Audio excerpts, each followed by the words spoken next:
The next step in making the S9974 is sewing the boning channels on the back panel. Now for the vertical seams on the bodice, we use twill tape to create the boning channels. But on the back panel, we are going to sew rows of stitches that creates the boning channels. There are 4 rows of stitches.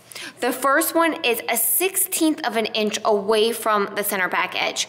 And all this does is create a nice crisp edge. This step is not required, but I really like it because it gives a nice crisp edge. The second row of stitches is 3/8 of an inch away from that stitch line. So not 3/8 of an inch away from the edge, but 3/8 of an inch away from that stitch line. As you are sewing, I find it very helpful to lay down the boning, whether it is the flat steel or the plastic boning, and just eyeballing where your needle needs to be to create that boning channel. Because if it's too narrow, you won't be able to put in your boning. The third row of stitching is a 1/2 inch away from that second stitch. And you want this to be wide enough for your eyelet. So let's just say you got 6mm or 8mm eyelets. You want to make this wider so that your eyelets fit in. It's a 1/2 inch to accommodate 4 or 5mm eyelets. But again, if you're using a wider or a bigger eyelet, adjust this next stitch line. And then your last stitch line is 3/8 of an inch away from the third one. So again, I find it really helpful to put whatever boning that you're using down and then eyeballing where that last stitch line needs to be so that you'll be able to insert this after you make this stitch.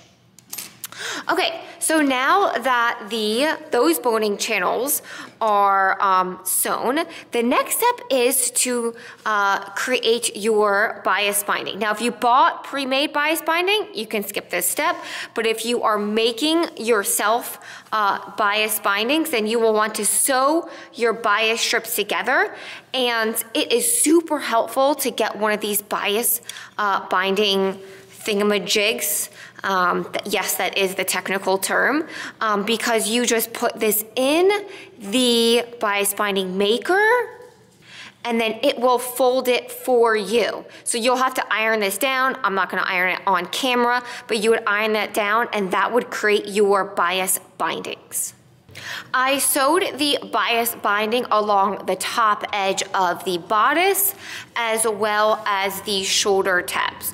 Now, sewing the bias binding around this curve is really difficult, but I am going to show you a way where you can add a gathering stitch and shear it just slightly so that it curves around this half circle really nicely. You'll still get a couple puckers, but that is okay because once you put the eyelets in and then you have your little bow here, nobody will see it. And again, perfection is totally overrated.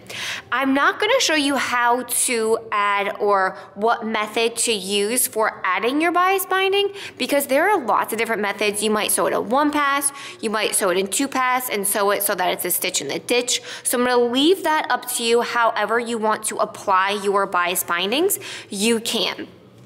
Now I like to apply or add or sew the bias binding on one edge, then insert the boning and then add the skirt or finish the bottom edge if you're sewing the top version because there's less likely of a chance that you will hit a boning or break a needle if you add bias binding first, then insert the boning. For the center back edges, I like to leave a little tail, and when I'm sewing the bias binding, I actually start stitching like right here, so I have this little tail, and you wrap it around, and then you add a straight stitch back and forth. Now there are some people who, there's my straight stitch back and forth. There are some people who might want to add a seam at this edge so that it's just a different finish, but I personally just like to wrap it around and add a stitch to it. So the next step is to insert the boning, and I like to lay them all out. And I am using the spiral steel. And just as a reminder that you'll be using the spiral steel in all of the boning channels except the center back where the eyelets are. I like to lay them all out because they do get mixed up very easily.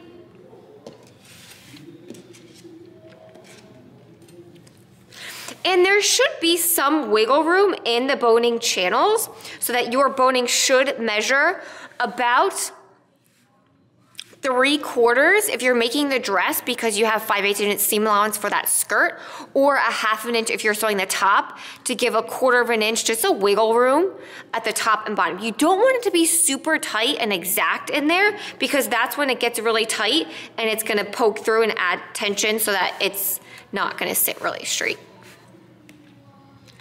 And if it gets tough getting one in, you can use a pair of scissors or something else and just zhuzh it in there. I also find that adding a little bit of steam to it while trying to insert it really helps to just open up the channel and just create like a little bit of more room in there.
My bonings are in.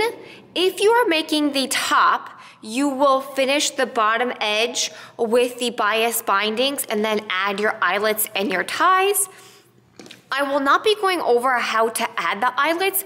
The reason being is that how you add the eyelets, what hand press you use, industrial press, will be dependent on what type you have. So I don't want to show you how to do it on one type of hand press or an industrial press and you have a different kind and get confused. So whatever hand press or industrial press or eyelets you are using, please refer to the instructions that come along with it to add your eyelets. Now in the next video, I will be going over how to add this skirt and finish off the dress.